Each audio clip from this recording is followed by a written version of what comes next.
Feb 22, the senator's son believed he could walk into Judge Judy's courtroom and own it, until one quiet moment flipped everything he thought he controlled. He strolled in with a grin plastered on his face, convinced his father's influence made him immune to consequences.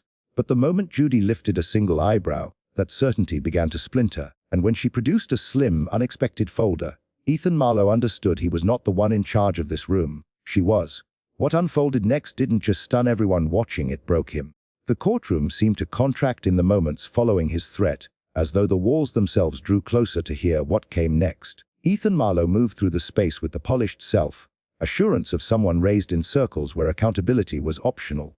His suit was immaculate, his tie knotted with the kind of precision reserved for photo opportunities, and his smirk, subtle and well-practiced, suggested he expected even the air to yield to him. Judge Judy studied him the way a seasoned detective examines a suspect's story. No reaction, no hurry, just quiet, measured scrutiny. The overhead light drew a sharp contrast across her features, half darkness, half clarity, lending the moment a weight the entire room absorbed through its walls. On the opposite side stood the woman who had filed the claim, a community organizer named Leah Torres. She pressed both palms flat against her folder as though it were the only solid thing in the room. Her eyes moved between Judy and Ethan, the tension running through her shoulders making clear she had caught every word of his whispered threat. The clerk pretended to stay busy, but the typing had lost its rhythm. Even the bailiff stood a little taller, picking up on the emotional charge in the air. Then Judy broke the silence, not with words but with stillness. A single raised eyebrow. It was remarkable how one small gesture dismantled everything Ethan had so carefully constructed. He swallowed, jaw tightening before stretching into a smile that worked too hard to appear natural. "Miss Marlowe," Judy said, her voice level enough to iron out the tension in the room. "I am going to need you to repeat what you just whispered." A low murmur rolled through the gallery. For the first time since walking through the door, Ethan hesitated. The camera lights caught a flicker in his eyes, the briefest sign of fear he had hoped to keep buried. "I said," he began, steadying his tone, "I hope we can approach this reasonably, Your Honor." "My father." Judy cut him off without raising her voice. "No, that is not what you said." His smile cracked. Leah drew in a quiet breath, stepping back half a step, startled by Judy's precision. The atmosphere felt different now, a current running beneath every heartbeat. Ethan straightened, fingers tapping against his belt in a sharp, restless rhythm. He was not accustomed to being examined. He was accustomed to being accommodated. Judy leaned forward slightly, her voice dropping a register. "Mr. Marlowe, you threatened me. I do not accept threats. Say what you said out loud." Ethan parted his lips, the room holding its breath in unison. But before a single word escaped, Judy's stare passed through him like a blade. In that razor-thin pause, something in his composure gave way. He inhaled sharply, his eyes darkening as the reality settled over him that she would not allow him to shelter behind his last name. The lie forming on his tongue wavered, then dissolved. When he finally spoke, every person in the room leaned in, waiting for the crack to become a collapse. Ethan moved forward as though the space around him belonged to him. The fracture in his confidence had been patched over with a smirk, a flimsy repair only he trusted. The moment his mouth opened, the courtroom felt the shift from intimidation to theater. He tugged his jacket straight with a decisive pull and turned first to face the gallery, not the judge, not Leah. The move carried an unspoken signal: pay attention to me. It was the posture of someone who had never once questioned whether applause was coming. Judge Judy watched him with the patience of a gathering storm. "Your Honor," he began, clearing his throat like a man warming up for a press conference. "I believe there has been a misunderstanding here. People say things privately all the time. You cannot hold every casual remark to a strict standard." The gallery stirred. Leah's grip on her folder tightened until her knuckles whitened. Ethan glanced her way briefly, a flash of contempt in his expression, the kind that communicated she had already been dismissed in his mind. He raised one finger loosely, a gesture that practically erased her from the room. "First," he went on, "I want to make it clear that this entire matter has been blown far out of proportion. Miss Torres has a tendency to dramatize." Leah went still. The insult landed harder because it was delivered as though it were fact, as though it were policy. The clerk paused. Judy said nothing. The silence did the work of a scalpel. Encouraged by the absence of interruption, Ethan pushed forward. "Once she claims I threatened her project, she conveniently leaves out that I backed it from the beginning. I even offered to connect her with people who could open doors for her. Influential people." He pressed emphasis into those final words like a thumb on a bruise. Leah dropped her gaze, eyes bright with restrained frustration. And when she chose not to appreciate that, Ethan added with a casual lift of his shoulders, "I simply withdrew my involvement. That is the whole story." These accusations of intimidation are frankly absurd." He laughed, alone. The sound bounced awkwardly through the room, mixing arrogance with something more exposed. Fear wearing the costume of confidence. Judy turned her attention to Laya. "Mems Torres, did he offer support?" Laya nodded, her voice steady and soft. "He did, until I declined his request to list his name as honorary founder. He told me that if I did not accept his help on his terms, he would make certain the project never got off the ground." The gallery went rigid. Ethan scoffed, both hands cutting through the air. "That is completely absurd. She is putting words in my mouth. I said it as guidance, not a threat." Judy's eyes sharpened. "Guidance tends to help people, Mr. Marlowe, not frighten them." He moved to respond, but her tone sliced cleaner than any argument he had prepared. The room felt tighter now, the lights more unforgiving, the quiet more suffocating. Ethan shifted his weight, suddenly less certain of the ground beneath him. The confident finger pointing dissolved into something more defensive, more exposed. Judy folded her hands on the bench. "Let us continue." The calm with which she dismissed him rattled him far more than any raised voice ever could. Feb 22, the smirk flickered again, thin as paper held over a flame. And before he could pull it back together, Judy's next question cut across the room, aimed directly at the lie he had not yet spoken. Laya's voice barely climbed above a whisper, yet the entire room tilted toward her as though drawn by an invisible current. Even Ethan stopped his restless movement, sensing a shift he had no power over. Truth carries its own sound, quiet, steady, impossible to argue with. Laya stepped forward, the folder pressed firmly against her chest. The fluorescent lights buzzed overhead, washing the room in a pale glow that made her look simultaneously fragile and unshakable. She breathed in, then again, grounding herself in the very space Ethan had spent the last 10 minutes trying to claim as his own. "Mems Torres," Judge Judy said softly. "You may speak." Laya nodded. When she raised her eyes, there was no rage in them. There was exhaustion. The deep, accumulated kind that settles in after months of being ignored, questioned, and pushed to the margins. "I started the literacy project 2 years ago," she began. "It was meant to be straightforward. Book drives, tutoring sessions, workshops for children who were falling behind."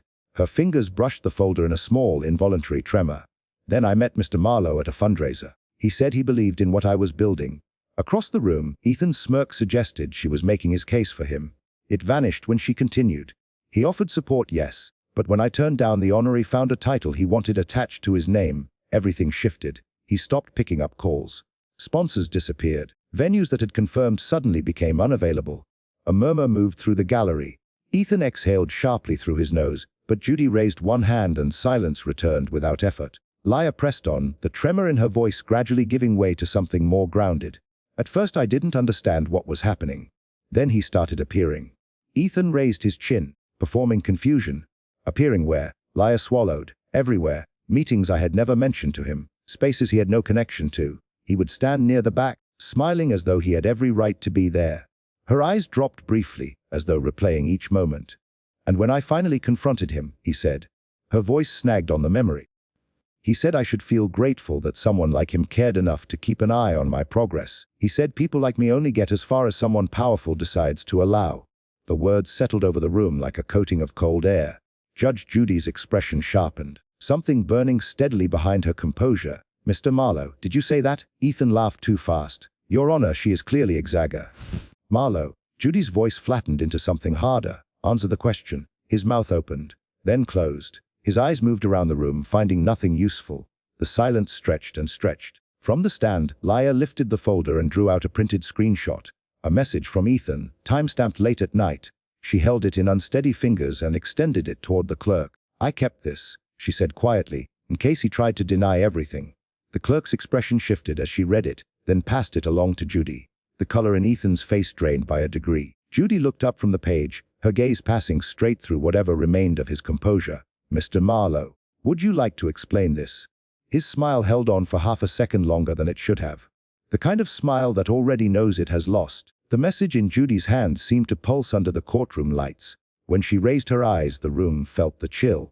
Ethan cleared his throat, adjusted his jacket, and blinked with the deliberate irritation of someone buying time. His gaze moved everywhere except toward the paper in her hand. His jaw tightened. A private argument he was losing before he forced out a short, hollow laugh. "That message is being taken out of context," he said, smoothing his voice into something he believed sounded reasonable. "People send things when they're frustrated. It doesn't carry any serious weight." Judy did not move her eyes from him. She tapped the paper lightly against the desk. A soft, steady rhythm that carried more accusation than shouting ever could. Mr. Marlowe, she said. This message reads, your little project only survives because I let it. Remember that. The tapping stopped. Context does not soften that. A hush rolled through the gallery. Even the ventilation seemed to fall quiet. Lia's breath caught, though this time something new came with it. Recognition. The relief of having the weight she had carried alone finally acknowledged by someone with the authority to hold it. Ethan stepped forward, hands open in an elaborate display of bewilderment. Your Honor, you're reading it wrong. I was trying to motivate her. People in positions of leadership sometimes need to be pushed. Pushed, Judy repeated, the word landing like something sharp. Ethan nodded, moving too quickly. Encouragement, firm encouragement. The bailiff shifted, making no effort to conceal his skepticism. Judy set the paper flat on the desk. Then you should have no difficulty explaining why Ms. Torres reported that your encouragement included unannounced visits to her private meetings. He went still. I attended public events. He attempted, his voice fraying at the edges. I was invited. Lia shook her head quietly and without hesitation. You were not. Not once. Ethan turned toward her with a sharp look, the first genuine crack in everything he had built around himself. She is exaggerating again. Judy leaned forward ever so slightly. Then explain why sponsors pulled out immediately after you spoke with them. His eyes shifted, a tiny, barely visible tell, but Judy caught it the way a hawk catches the faintest movement through tall grass. For the first time since the hearing began, he looked down. I cannot control what sponsors decide, he muttered. No, Judy replied, but intimidation has a way of shaping those decisions. The room went still. Ethan's chest rose too quickly, as though he was trying to breathe in confidence and finding the supply had run out. He scanned the gallery, searching for a face that might still be on his side. The rose returned only quiet unease. Then, without announcement, Judy reached for a thin folder on her desk. Not the one holding Lia's evidence. A separate, slimmer file she had not yet touched. Ethan's eyes locked onto it immediately. His posture stiffened. Something genuine moved beneath the surface of his composure. Something close to fear. Judy drew the folder toward her, fingers resting on its closed edge. Ethan's breathing shifted, shallower, uneven. He recognized that folder, and he had never expected her to have it. It sat between them like a quiet detonation waiting for its moment. His confidence did not collapse in one instant. It fractured, hairline cracks threading through every layer he had so carefully constructed. Judy tapped it once, and the room held its breath. She did not open it.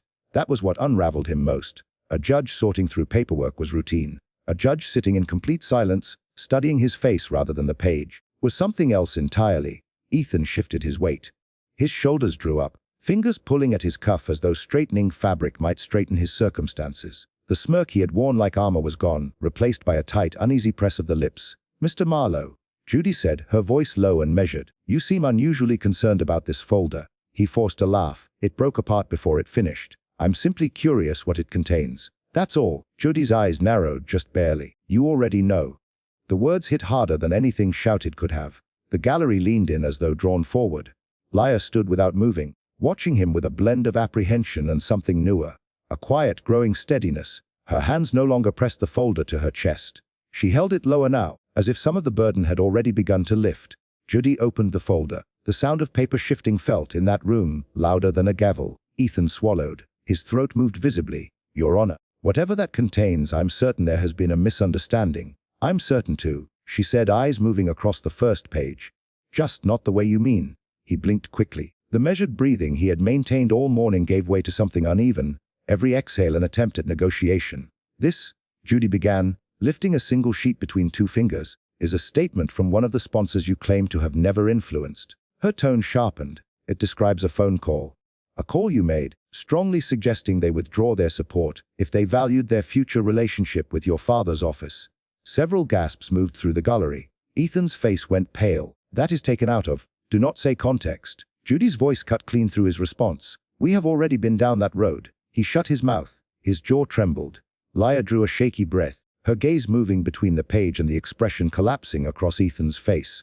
For the first time, she was not looking at a powerful man. She was watching a man scramble. Judy set the sponsor statement aside and turned to the next page.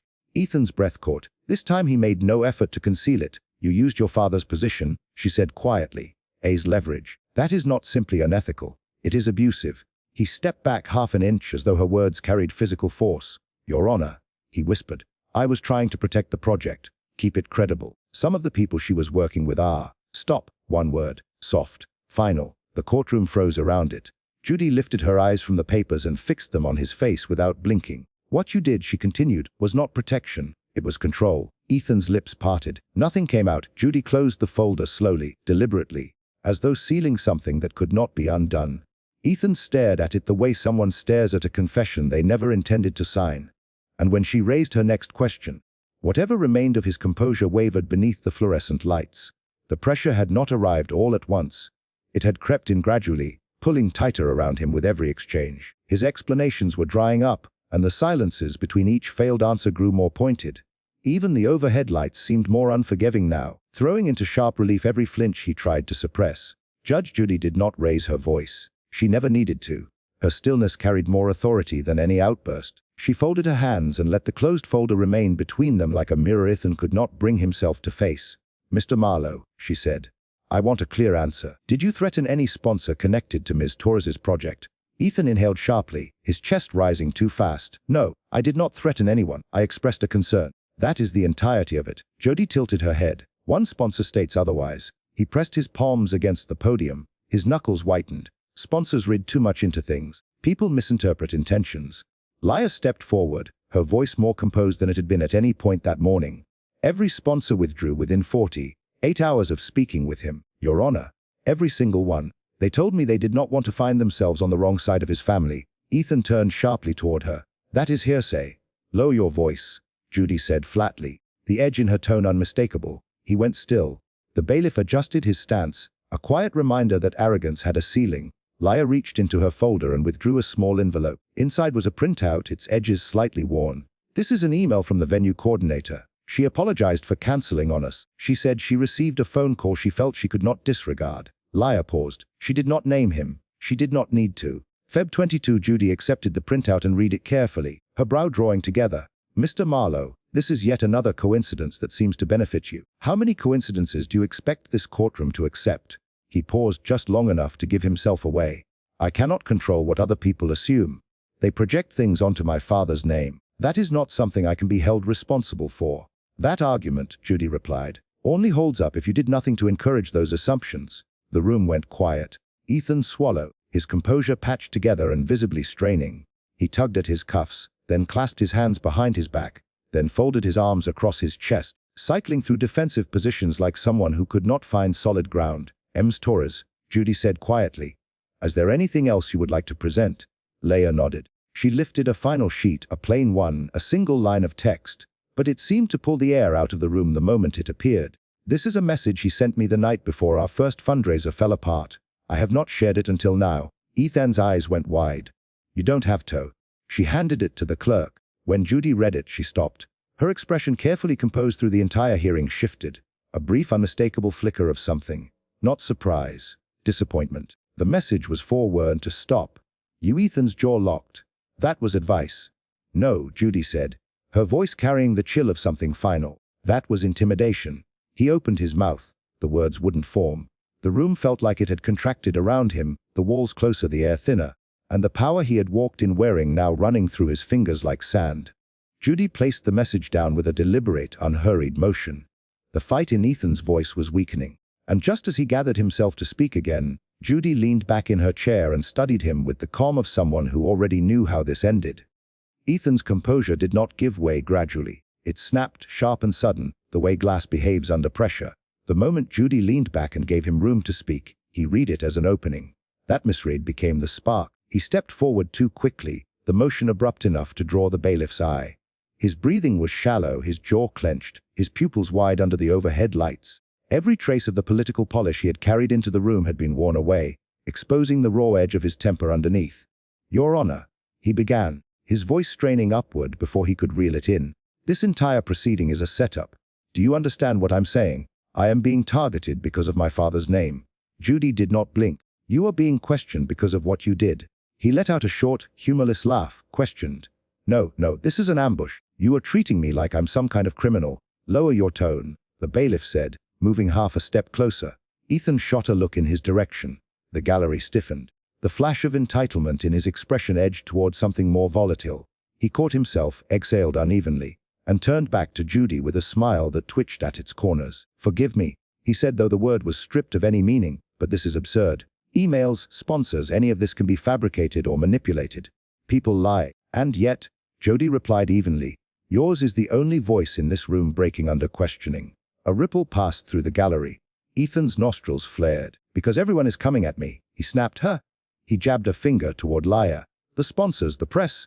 Do not point at her, Judy said, her voice dropping to something colder and more absolute than anything she had used before. His finger stopped in the air. The instruction settled over the room like a curtain being drawn. Slowly, his hand came down, but the anger had nowhere to go. His breathing shortened. His hands trembled, tucked into his pockets so no one could see them shake. Torres has been manipulating this entire situation to cast herself as a victim, he said, the words tumbling out faster now, losing their edges. She is using my name for attention. Do you have any idea how often that happens? Do you know what it is like to be held responsible for, to be held accountable? Judy offered, his mouth closed. The silence that followed was dense enough to feel against the skin. Laya watched him without fear now, just a deep, worn tiredness in her eyes, and something else, a quiet grief for the person he might have been if circumstance and power had not bent him into this shape. Ethan caught her looking and mistook it entirely. Don't look at me like that, he said, his voice dropping into something uglier, the last layer finally gone. You think you're innocent in all of this? You think you did nothing to provoke? The clerk drew in a soft, audible breath. The cameras seemed to lean in, capturing the precise moment he revealed what all the polish and positioning had been concealing. Judy leaned forward. Her eyes narrowed with a quiet, controlled fury. Miss Marlowe, she said, finish that sentence. I want to hear exactly what you believe she provoked. Ethan went still. His anger had walked him directly into the open, and now there was nowhere left to go. His lips parted. The words refused to follow. The courtroom hung suspended, balanced on the edge of what he might say next. And somewhere inside that fragile, loaded silence, the realization reached him. He had finally stepped into territory he could not find his way back from. Feb 22. He froze. A bead of sweat traced a slow line down his temple, catching the fluorescent light. His breathing stuttered again, that same broken rhythm Laya had described, the one that always came before his threats. His eyes moved around the room, reaching for something to hold on to that was no longer there. I heard things, he muttered. People talk. Names, Judy said sharply. Which people? He hesitated too long. The hesitation said everything the words refused to. The gallery stirred in low, unsettled murmurs. Even the bailiff's posture shifted, sensing something had changed in the nature of what this case was becoming. Something heavier than arrogance alone. Laya stepped forward, her voice barely carrying above a whisper. Did you follow me, Ethan? His breath caught. It was not a yes, but it was nowhere close to a no. Judy reached for the transcript and tapped it once. This is your chance to tell the truth, she said. Half-truths will not protect you, not today. Ethan closed his eyes for one long second, a second that revealed more than every outburst combined. His shoulders dropped, his defenses worn thin by the relentless weight of exposure. But when his eyes opened again, the panic behind them had hardened into something else, defiance. The kind that doesn't come from strength but from a man running out of road. I don't owe her any explanations, he snapped, his voice fracturing.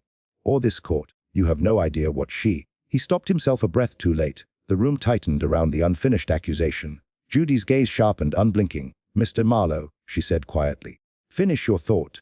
In that suspended moment, everyone in the room understood that whatever came next could shatter far more than his case. Ethan tried to swallow the sentence he had nearly released, but the room had already tasted its edge. The tension did not build like a wave. It built like a wall rising behind him inch by inch, sealing off every exit. With nowhere left to retreat, he did what desperate people do. He changed faces. His stance shifted first, shoulders dropping, chin lowering, voice softening into something that resembled humility, though it had clearly never been worn before.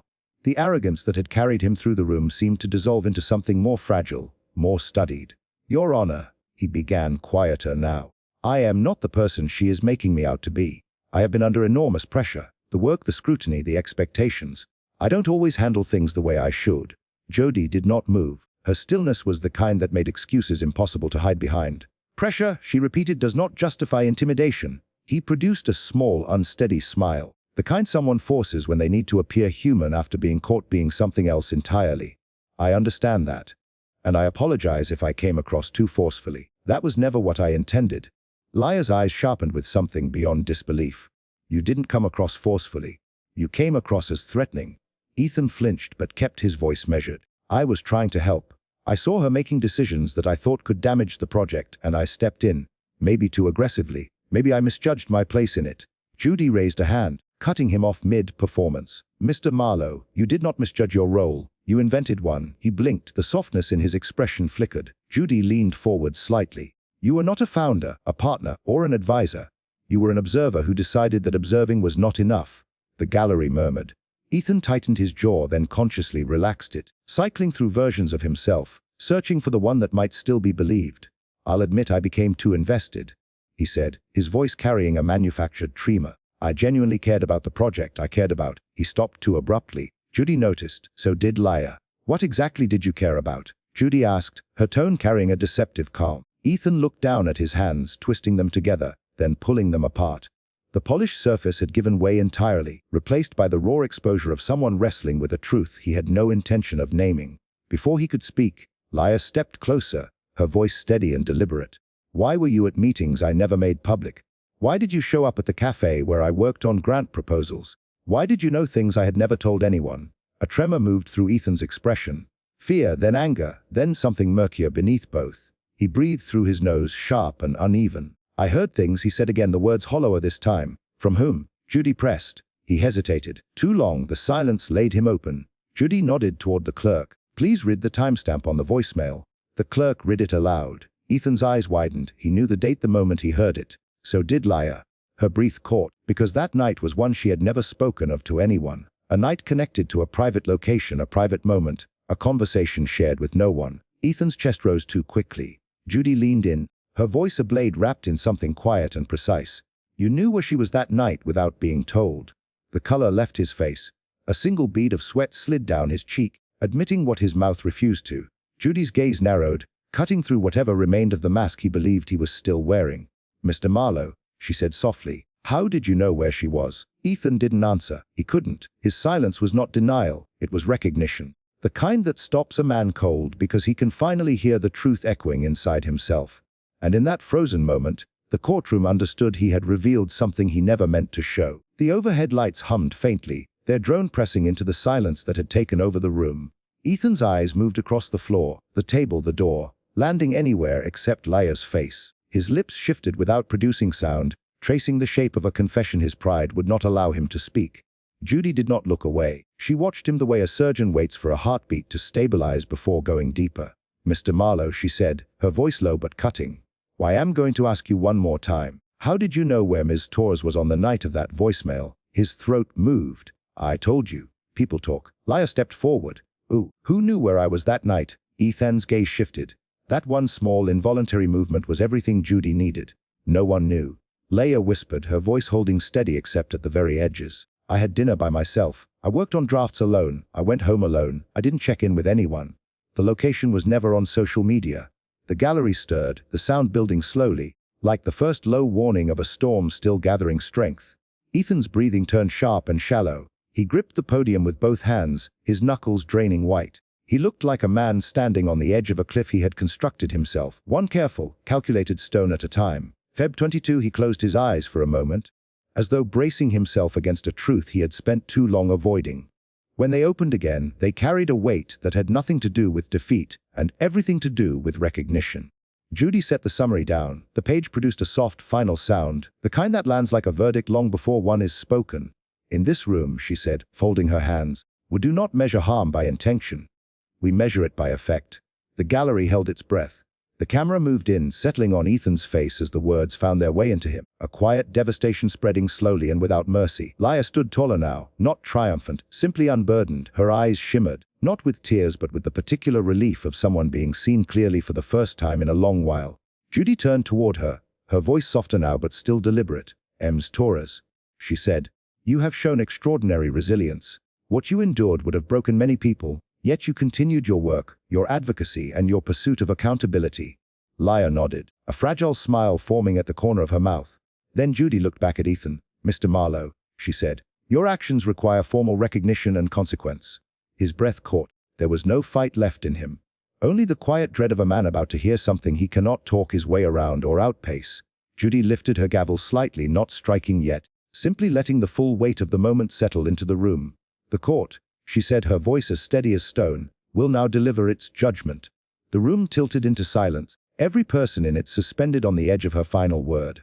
Judge Judy held the gavel the way a conductor holds a baton at the edge of a last note. Ethan watched it the way a man watches something he knows is coming and cannot stop. And when she finally spoke, her voice carried the kind of clarity that cuts through the final layers of denial. "The court has heard enough." Judy began, lowering the gavel but keeping her grip firm. "This is not a case of misunderstanding, not a miscommunication, not a minor incident exaggerated beyond its size." Her gaze settled on Ethan, steady and absolute. "This is a pattern." The word did not boom through the room. It resonated, moving through the rows of silent observers, sinking into the walls. "A pattern of intimidation," she continued, "of manipulation, of using influence not to support someone's work, but to possess its direction. And when that control slipped from your hands, you tightened your grip rather than releasing it." Ethan stared at the floor. His chest moved with slow, unsteady breaths. The image he had constructed of himself, powerful, untouchable, above consequence, had not simply cracked. It had come apart entirely. Judy shifted toward Laya, and her voice softened just enough to let warmth show beneath the steel. "Ms. Torres, your courage in bringing this matter forward is worthy of recognition. You have demonstrated a strength that many would not have found. This court acknowledges the emotional, professional, and personal toll you have carried." Laya blinked, holding back the wave of feeling pressing against her composure. But she stood straight. Judy returned to Ethan. "As for you, Mr. Marlowe, the evidence before this court demonstrates that your actions damaged this project, intimidated its founder, and cultivated an atmosphere of fear. That is unacceptable, both under the law and by any reasonable standard of decency." For once, there was no rebuttal forming behind his expression, no next move being calculated. "Therefore," Judy said, lifting the final document, "this court rules in favor of Miss Torres." Laya closed her eyes. A quiet breath left her, not triumphant, not even fully relieved, but deeply, completely released. Judy continued. "You are required to provide full restitution for the financial losses resulting from your interference. You will also issue a formal written apology acknowledging your conduct in detail. And because your behavior involved the misuse of influence and the use of implied threats, this matter will be formally referred to the appropriate authorities for further review." A sharp intake of breath moved through the gallery. The cameras held steady on Ethan as the last layer of denial dissolved from his face. When he finally spoke, his voice fractured on the first word. "I understand." Judy nodded once without cruelty. "This is not about your father," she said. "This is about you, and the decisions you made when you believed no one was paying attention." Ethan's eyes rose for the first time since the verdict began. The expression they held was not defiance, not anger. It was hollow and strangely, for the first time all day, entirely human. Laya watched him. In her eyes there was no satisfaction, only a clear, still calm. Judy raised the gavel as a reminder, she said, her voice carrying both authority and something older, something like worn wisdom hard-earned over years. "That arrogance collapses the moment truth enters the room." The gavel struck a single clean crack. The sound stayed in the air long after the moment had passed. Laya stood grounded. Ethan sat in pieces. And Judy remained still, the quiet center of a storm she had refused from the very first moment to let win. In the silence that followed, justice didn't feel loud. It felt like the room finally exhaling.